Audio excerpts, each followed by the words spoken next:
Bonjour à tous, ravi de vous retrouver pour ce nouveau numéro de Hors Sentier. Nous allons vous faire découvrir aujourd'hui l'espace naturel sensible du Puy-de-Mur vers Vertaizon dans le Puy-de-Dôme. Je rejoins notre guide, Denis Sibien, bonjour. Bonjour. Je vous laisse vous présenter, allez dites-nous. Je suis guide conférencier pour le Pays d'art et d'histoire de Billon Communauté. Et aujourd'hui, je vous emmène en balade entre Vertaizon et Choria. C'est quoi le programme exact? Le programme exact, c'est d'abord le site de l'ancienne église de Vertaizon, parce qu'elle domine le paysage de Limagne, elle offre vraiment des très beaux points de vue.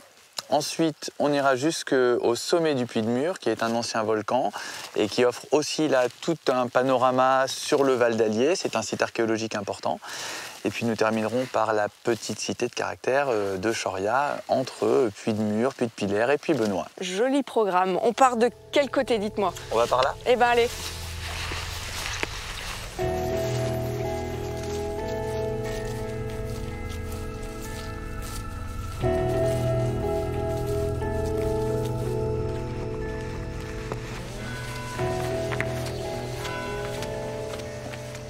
Là, tu vois, on est en train de traverser le bourg de Vertaizon.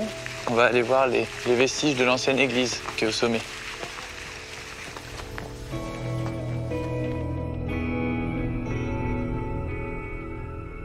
On arrive sur le site avec le chevet de l'ancienne église, au sommet de la butte. C'est incroyable. Somptueux. Elle se dresse là, c'est sublime.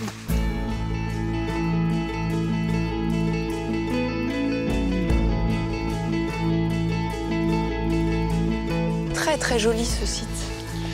Oui, tu vois, c'est un site médiéval en fait. Alors, aux origines de ce lieu-là, il y a l'espace semi-enterré qui est juste derrière nous, derrière ces deux piles, qui correspond à une sorte de crypte, mais qui est en fait peut-être l'église primitive, sur laquelle est venue s'adosser l'église qui a été construite vers l'an 1000, dans laquelle nous nous trouvons, 5 travées de nef avec des grandes piles carrées.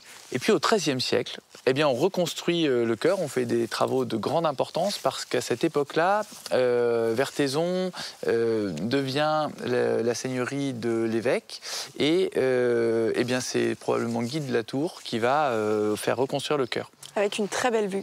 Avec une vue incroyable.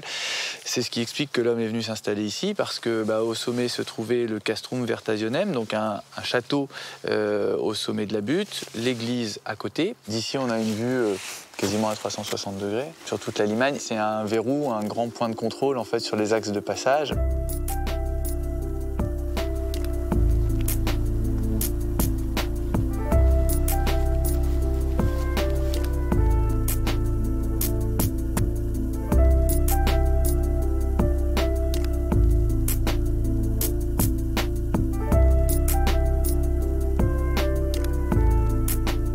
On a un beau panorama ici. Oui, là on est au sommet du Puy-de-Mur, à 603 mètres d'altitude. Et on a une vue qui s'offre à nous, là, en direction de la chaîne des Puys. On est au sommet d'un vieux volcan.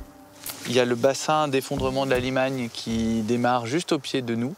Et puis, en arrière-plan, on voit les zones les plus urbanisées du département, avec Cournon, puis Clermont, et le massif granitique sur lequel se sont érigés les volcans de la chaîne des Puys. Très beau panorama ici au Puy-de-Mur. Pourquoi d'ailleurs le Puy-de-Mur? L'étymologie Puy-de-Mur, ça viendrait de Mourou, ça désignerait un rempart.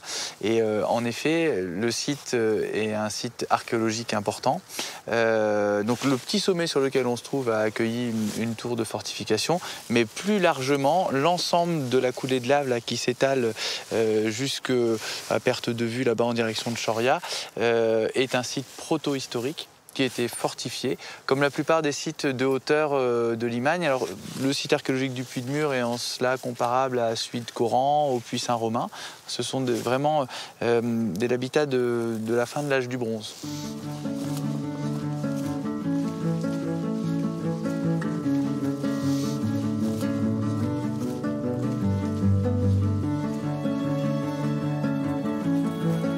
Alors voilà, on est à un peu plus de la moitié de la balade.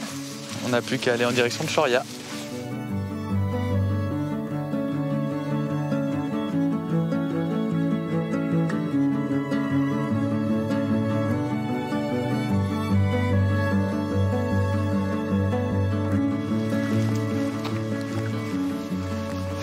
Et voilà, on arrive sur la place du village. C'est joli. Bah, tu vois, cette église, elle est au cœur du village, mais en fait, elle fait face à une autre église là, qui est derrière toi. On a deux. Dans Choria, il y a deux églises qui étaient séparées autrefois par un cimetière et qui correspondent en fait à l'installation des moines de Cluny. Donc aujourd'hui, Choria est un site clunisien, et ce qui explique qu'il y ait deux églises face à face. Alors c'est le cœur du village.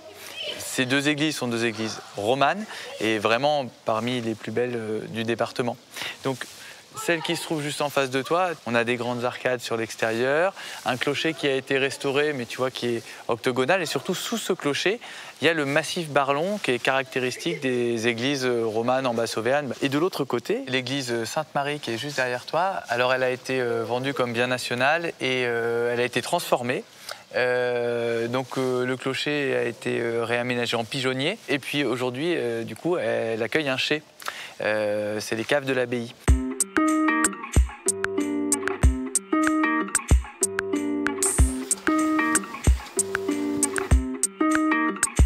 Notre balade est quasiment terminée, Denis. Alors si on résume, elle se fait en combien de temps et à combien de kilomètres? Il faut compter un peu plus de 4 heures, il y a 13 km. C'est vraiment un bel itinéraire qui met bien en valeur l'espace naturel sensible, Puy-de-Mur et Puy-de-Pilère. Et puis, on passe de zones naturelles complètement protégées à des bourgs anciens qui ont beaucoup de caractère. Choria, petite cité de caractère, c'est une très très belle balade. Merci beaucoup, on a encore fait une très jolie balade et on en fera d'autres. Je vous dis à bientôt pour de nouveaux hors-sentiers.